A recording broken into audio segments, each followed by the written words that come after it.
अस्सलाम वालेकुम नाजरीन, उम्मीद है आप लोग खैरियत से होंगे। नाजरीन, आज दो तीन खबरें तो अमेरिका से आई हैं। नंबर वन, कि एक कंपनी जो कि इंटरनेट के इंफ्रास्ट्रक्चर को डील करती है जिसका नाम क्लाउड फ्लेयर है, उसके सिस्टम में कोई टेक्निकल फॉल्ट आ गया जिसकी वजह से बहुत सारी जगहों पे लोग मुख्तलिफ वेबसाइट्स तक रसाई नहीं हासिल कर पा रहे थे। ख़ास तौर पे ट्विटर और चैट जीपीटी अगर कोई इस्तेमाल करता है तो वो नहीं कर पा रहे थे। इसके अलावा भी कई वेबसाइट्स तक रसाई नहीं हासिल हो रही थी। उस वजह से लोग जो हैं वो एक सदमे की कैफियत में थे कि ओहो, इंटरनेट किधर गया, हम तो वेबसाइट तक एक्सेस नहीं हो पा रही। और फिर जब हुई, ख़ास तौर पे ट्विटर पे, तो इसी तरह था जैसे कोई बिछड़े हुए बहन भाई आपस में मिल रहे हैं कि भाई तो मेरा तो एक्स डाउन था, तुम्हारे एक्स का क्या बना। इस तरह की बातें उधर चल रही थी। तो मैं सोच रहा था, हम तो उस ज़माने से भी गुजरे हैं कि जब इंटरनेट का नाम भी नहीं सुना था और लोग उस टाइम भी गुजारा कर रहे थे, अच्छा गुजारा कर रहे थे। अब तो वाईफाई जो है ये इट्स लाइक ऑक्सीजन, कि हमारी ऑक्सीजन हो गई है कि अगर आपके पास वाईफाई ना हो तो लगता है कि लोग आपको पहचानते नहीं हैं। कोई मेहमान भी आए तो आंदा यार वाईफाई दो ना, मुझे अपना एड्रेस दे देना। तो एक तो ये खबर थी। दूसरा जो है, एक जो अहम डेवलपमेंट हुई है वो उधर अक़वाम मुत्तहिदा में हुई है। यूनाइटेड नेशन सिक्योरिटी काउंसिल में एक करारदाद पास की गई है फ़लस्तीन के हवाले से। जो सदर ट्रंप का प्लान था उसकी मंजूरी अक़वाम मुत्तहिदा से ली गई है। अक़वाम मुत्तहिदा की जो सलामती काउंसिल है उससे उसकी मंजूरी ली गई है। उसमें 5 मुस्तकिल मेंबर होते हैं और 10 जो हैं वो गैर मुस्तकिल होते हैं। 2-2 साल के लिए वो मेंबर बनते हैं। आजकल पाकिस्तान भी उनमें शामिल है।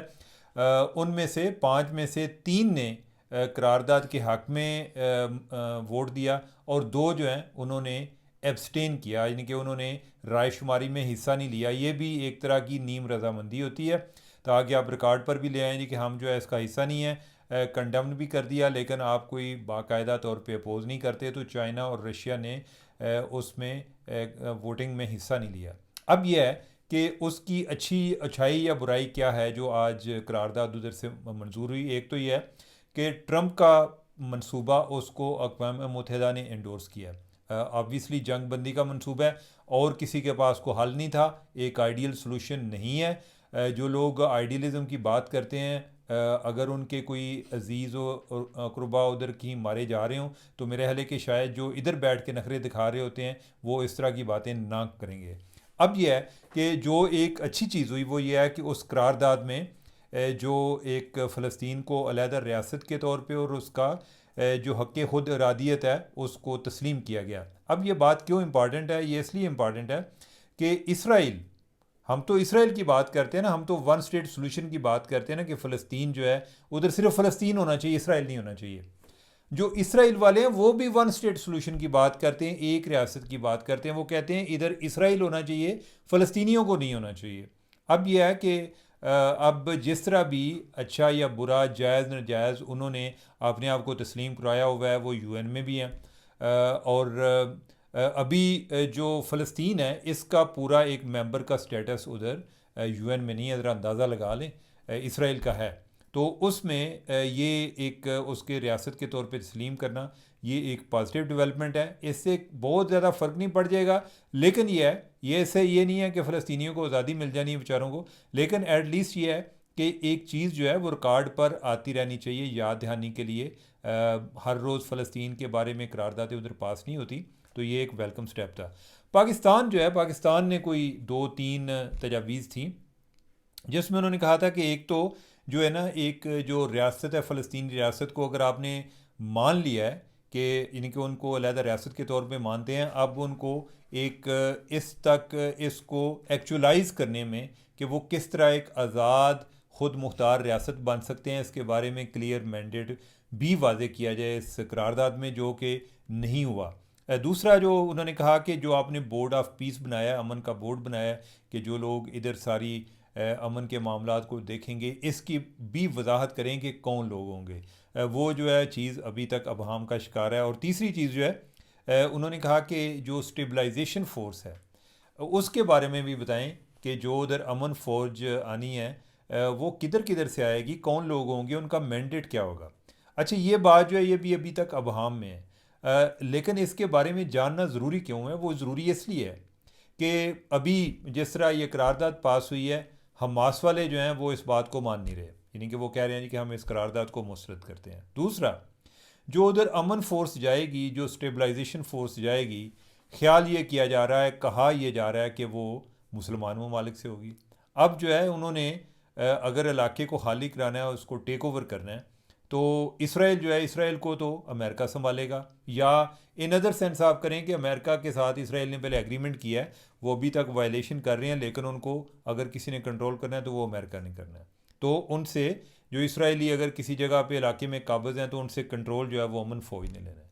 दूसरा जो उनको चैलेंज है वो ये है कि उधर जो हमास वाले भी हैं, अगर हमास के साथ लड़ाई शुरू हो जाती है तो क्या कोई ऐसा मुसलमान मुल्क होगा कि जो चाहेगा कि हम एक अननेसेसरी कंट्रोवर्सी में जाएं? हमास इतनी उधर पॉपुलर नहीं है जितनी इधर पाकिस्तान में पॉपुलर है। लोगों को अंदाज़ा नहीं है, वो भी बड़े ब्रूटल हैं, और जो फ़लस्तीनी बेचारे आम शहरी हैं वो इन दोनों के दरमियान फंसे हुए होते हैं। एक तरफ इसराइल जो है उसने जुल्म की इंतहा की हुई है, और जब इधर से ब्रेक लगती है तो हमास वाले जो हैं वो अपने मुखालफिन को जासूस कहकर उनको मार रहे होते हैं, और हर एक की बड़ी पूरी तरह जासूसी हो रही होती है। और जो भी उनके मुखालिफ लोग होते हैं उधर, उनको वो एक निशाना इबरत बनाते हैं। तो एनीवे, अब यह है कि कौन सा ऐसा मुल्क होगा कि जो चाहेगा कि हम अपनी फ़ौज भेजें और उनकी उधर हमास के साथ लड़ाई हो।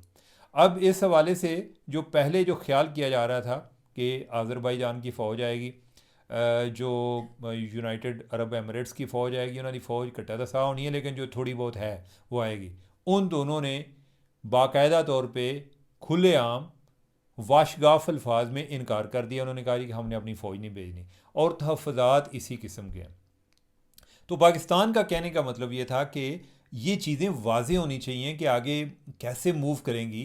सिर्फ ये नहीं है कि पहले आपने ये अमन मुआहदे का या एक अमन का ऐलान किया और वो आपने शर्म शेख में मिस्र में किया, अब जो है इधर लोग शर्मो शर्मी उस पर वोटिंग कर रहे हैं, और बाद में होगा क्या या इधर तक ही मामला रहेगा। तो इस बारे में वजाहत ज़रूरी थी जो कि नहीं दी गई। इन्हीं चीज़ों की वजह से जो ये जो मुआहदा है उसमें कई दफ़ा शुकूक व शुबात भी पैदा होते हैं कि कुछ चीज़ें आगे बढ़ेंगी या इसी तरह रास्ते में रहेगा। पाकिस्तान की जो 2-3 तजावीज़ थी उनको करारदाद का हिस्सा नहीं बनाया गया, लेकिन पाकिस्तान ने वोट फिर भी दिया। कई लोगों का पाकिस्तान में ख्याल है कि उनको वोट नहीं देना चाहिए था। पाकिस्तान की जो इनकी हुकूमत है उनका ये ख्याल है कि भाई उधर तो जंग हो रही थी, आप बड़ा एक आइडियल स्टैंड ले रहे हैं कि जी हमारी फ़लाँ बात जो है मानी जाएगी तो हम वोट देंगे। पहले हमारे पास कौन सा लेवरेज कौन सा है कि हमारी वो बात मानेंगे। दूसरा ये है कि अगर हम लेवरेज गेन कर रहे हैं, हम उस प्रोसेस का हिस्सा बन रहे हैं, तो सारी बातें तो आपकी नहीं मानी जाती। इवन अमेरिका जो कि ये सारा सब कुछ कराने वाला है, सारी बातें तो अमेरिका भी की भी नहीं मानेगी। यानी कि जो अभी इनकी इनको एक रियासती हैसियत तस्लीम करना है, या इस हवाले से उनके हक़ खुद अरादियत को तस्लीम करना है, ये मुसलमान ममालिक ने उस करारदाद में डलवाया, ये अमेरिका की तरफ से नहीं आया। तो जब आप सबको लेकर चलते हैं, कोई बातें आपकी मानी जाती हैं, कोई आपकी नहीं मानी जाती। एनीवे, पाकिस्तान ने इस पर अपना वोटिंग राइट इस्तेमाल करते हुए इस करारदाद की मंजूरी दी है। अब ये करारदाद को एक तरह का एक अक़वाम मुत्तहिदा का मैंडेट मिल गया। आगे इस पे अमल होता है अमन मंसूबे पे या नहीं, ये वक्त बताएगा। अभी बहुत सारे सवालिया निशान जो हैं वो मौजूद हैं, लेकिन कुछ ना होने से कुछ होना बेहतर है। कि इतनी देर से जंग चल रही थी, इतने लोग जो आर्म चेयर एनालिस्ट हैं जो बातें कर रहे होते हैं दूर बैठ बैठ के, कोई इसके बारे में किसी की हैसियत नहीं थी, किसी के पास मंसूबा नहीं था कि उन लोगों को मरने से बचा पाए, उनको इसराइलियों के जुल्म सितम से बचा पाए। अब कोई आया है, यानी कि बेशक वो ट्रंप की तरफ से आया है, कम अज़ कम सूरत हाल पहले की निस्बत, यानी कि जो कल था उसका की निस्बत आज जो है वो कदरे बेहतर है। तो लेट्स सी, यानी कि हमें होप रखनी चाहिए, मायूस नहीं होना चाहिए। बहुत ज़्यादा हमें ये भी तवक्कुआत नहीं होनी चाहिए कि वो मसला जो कि 70-75 साल से हल नहीं हो पाया वो अचानक 1-2 सालों में हल हो जाना है। लेकिन यह है कि अगर हम बेहतरी की तरफ बढ़ते हैं तो मेरे ख्याल ये एक बेहतर स्टेप है। आगे एक बड़ी एक अहम डेवलपमेंट जो मैं तीसरी आपको बात अमेरिका की कह रहा था, वो है एक खातून के हवाले से, जिस पे जो कि पाकिस्तानी नज़ाद अमरीकी खातून है और उस पे दहशतगर्दी के इल्ज़ाम में उसको जेल में भेज दिया गया है। अब यह है कि वो दहशतगर्दी अमेरिका में नहीं करा रही थी, लेकिन वो दहशतगर्दी पाकिस्तान में करा रही थी। यानी कि जो एक दहशतगर्दी के वाक़यात हैं या मनसूबाबंदी है, उसमें वो सहूलतकार भी थी, उसमें वो सारे एक तरह की मास्टरमाइंड भी थी। और यानी मुख्तलिफ जो इस तरह के काम में लोग मुलव्वस होते हैं, उनको पैसे, उनके लिए फ़ंडिंग अरेंज करना, अमेरिका में अपनी कम्युनिटी से फ़ंडिंग लेके उनको पैसे भेजना, और इस तरह के मामलात में वो मुलव्वस थी। और इस खातून को कोई FBI वाले उन्होंने को 2024 में इन्वेस्टिगेट किया और उन्होंने पूछा कि क्या ये बात दुरुस्त है कि आपने कराची में कोई को गैस स्टेशन थे, उस पर फायर बम्बिंग की मनसूबाबंदी की थी। उसने इनकार कर दिया, लेकिन बाद में उनके पास ऐसी एविडेंस आ गई कि जिससे पता चल गया कि वो किस तरह मुख्तलिफ लोगों के साथ राब्ते में थी और वो इस सारे प्लान को एक तरह की वो इसको एग्जीक्यूट कर रही थी या उसकी ऑपरेशनल इंचार्ज थी। और उनका जो प्लान था, उसमें उन्होंने कोई दो पंजाबी स्पीकिंग कोई ओनर थे, यानी कि उनके दो गैस स्टेशन थे जिनको उन्होंने बम से उड़ाना था। बाद में जिन लोगों को वो मंसूबा, यानी कि जिनको आगे हायर किया गया इस काम के लिए, उन्होंने कुछ देर के बाद वो कोई तस्वीर भेजी कि हमने ये कर दिया, और उसमें 6 बंदे मारे गए हैं। वो बाद में गूगल करती रही कि ये कैसा मामला है कि मैं इधर उनको इसके बारे में कोई ख़बर ही नहीं आई और इन्होंने इतना बड़ा धमाका कर दिया और ये कह रहे हैं 6 लोग मारे गए हैं। बाद में पता चला कि उन्होंने भी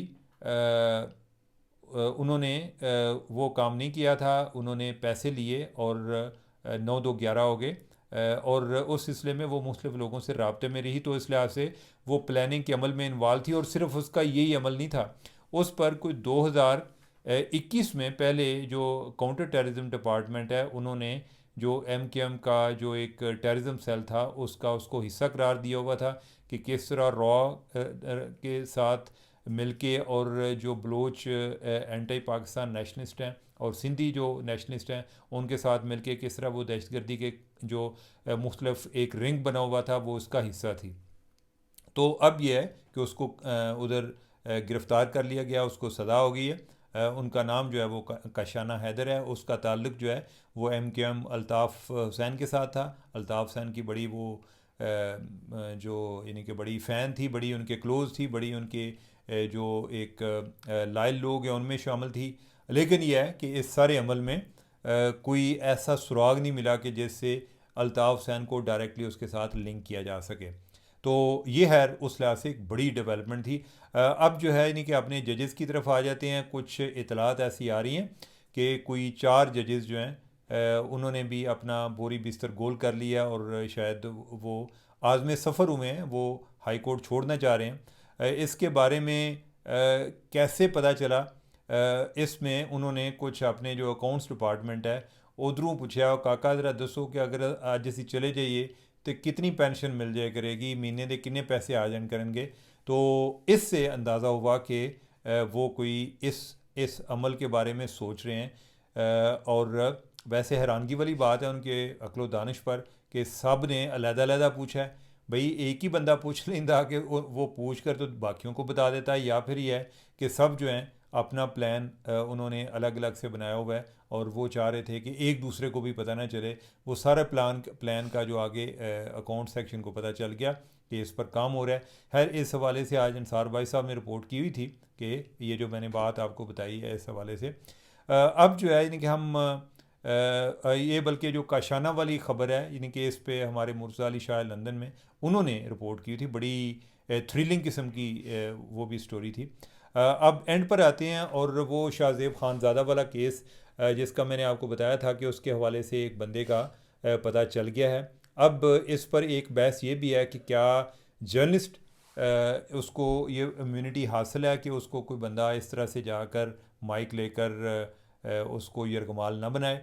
तो इसके हवाले से दो राय पाई जाती हैं। कुछ लोगों का ख्याल है जी जर्नलिस्ट जो हैं उन्होंने ख़ुद ये काम शुरू किया था, तो लिहाजा उन्हें भी इस काम के लिए तैयार रहना चाहिए। ये काम उस टाइम शुरू हुआ कि जब माइक जो हैं वो सिर्फ मीडिया वालों के पास होते थे। अब जो है ये माइक जो है हर बंदे के पास आ गए हैं। जो ये स्मार्टफोन आए हैं तो अब उसमें जर्नलिस्ट जो हैं वो भी हीट फील कर रहे हैं। पहले उनको ये चीज़ फील नहीं होती थी। दूसरा जो इसमें पॉइंट है वो ये है जी कि इस हद तक बात दुरुस्त है जो मैंने की है, लेकिन यानी कि ये मैं दूसरे नुक्ता नज़र की बात कर रहा हूँ। दूसरे नुक्ता नज़र में ये है कि उसमें उनको जब वो फैमिली के साथ हों तो तब ये काम नहीं करना चाहिए था। अब यह है कि इसके बारे में भी ज़रा ब्लर्ड लाइन होती हैं कि कई लोग कहते हैं जी कि और भी कई लोग हैं जो फैमिली के साथ होते हैं तो मीडिया वाले उनको स्पेयर नहीं करते, उधर जाके उनके इंटरव्यू शुरू कर देते हैं और उनको इसका ख्याल नहीं होता। या इसमें कई एग्जांपल दी जाती हैं कि जिस तरह जो बड़ी सेलिब्रिटीज़ हैं उनको जो पापाजारी जो उनको फॉलो करते थे उनकी वीडियोस जो तस्वीरें वगैरह बनाते थे। मैं मूवी से पहले की बात कर रहा हूँ, यानी कि जब ये एक फ़िल्म बनाने वाला इतना ये चीज़ इतनी आम नहीं थी। तो इसमें आपको लेडी डियाना का भी पता होगा, यानी कि उसके बारे में ख़ास तौर पे बड़ा जिक्र आता है। और भी कई लोग हैं उनके हवाले से आता है, ख़ास तौर पे जो सेलिब्रिटीज़ होते हैं, सेलिब्रिटी गॉसिप मैगज़ीन जो है वो उनको फॉलो कर रहे होते हैं, उनके फ़ोटोग्राफ़र। तो अब यह है कि उस लिहाज से कोई ऐसी क्लैरिटी नहीं है कि किसके पीछे जाना चाहिए किसके पीछे नहीं जाना चाहिए, क्योंकि जो भी फिर क्लैरिटी आएगी उसमें मीडिया वाले जो हैं उनको भी उसके बारे में तय करना पड़ेगा कि हमें हम किधर स्टैंड करते हैं, क्या हम किसी को अप्रोच कर सकते हैं या किन कंडीशंस पर करेंगे। फिर उसमें हो सकता है मेन स्ट्रीम में कुछ लोग एग्री कर लें, कोई इसी तरह फड़े तड़े तड़े जर्नलिस्ट हैं वो फिर वही काम शुरू कर दें। तो ये मामला रहेगा। उस हवाले से एक जो अहम मैंने इन दिनों में एक चीज़ देखी वो तलत हुसैन साहब की देखी। तलत साहब जो है उन्होंने कोई अपना कोई इस तरह का इनकाउंटर लंदन में शेयर किया हुआ था कि जिधर वो भी किसी कोई इसी तरह कोई शॉप पर थे, शॉपिंग एरिया में, जिधर कोई उनको भी एक को पीटीआई का बंदा मिल गया और उसने को वीडियो बनाना शुरू कर दिया। उन्होंने कहा कि खलो जा पुत्र मैनू भी ज़रा वीडियो बना लें दे ताकि मैं तेरा जाके ना पाकिस्तान तेरा पासपोर्ट और तेरा CNIC ब्लॉक करवाऊँ। अब यह है कि उसके बाद वो डिसाम हो गया, यानी कि उसने वो फिर इधर उधर जाए। उन्होंने कहा कि इधर मेरे हाल मुँह कर, इधर मेरे हाल देख ताकि मैं तेरी वीडियो सही तरह बना ला। फिर जो है उसको भागने की जगह ना मिले। तो मेरे ख्याल है कि अब यह है कि जिस तरह एक सेल्फ़ डिफेंस में अगर कोई बंदा आता है तो उसके पास वेपन होता है तो आप अपना वेपन निकाल लेते हैं। तो मेरा ख्याल है कि आप जो जर्नलिस्ट हैं उनको ये ट्रेनिंग करनी चाहिए या इस काम के लिए ज़हनी तौर पे तैयार होना चाहिए कि जब कोई इस तरह की सिचुएशन हो तो वो भी अपना कैमरा जो है ना बिस्मिल्लाह पढ़ के तो भी कर लें। यही इसी तरह जो चीज़ें आगे बढ़ती हुई नज़र आती हैं। इसके अलावा नहीं, दूसरा मेरे ख्याल ये होता है कि जो जर्नलिस्ट हैं हमारी ट्रेनिंग हुई होती है सवाल पूछने की, और चूँकि यानी कि हमें कोई सवाल पूछ ही नहीं रहा होता, ज़्यादातर हम जो है नहीं सवाल पूछ रहे होते हैं।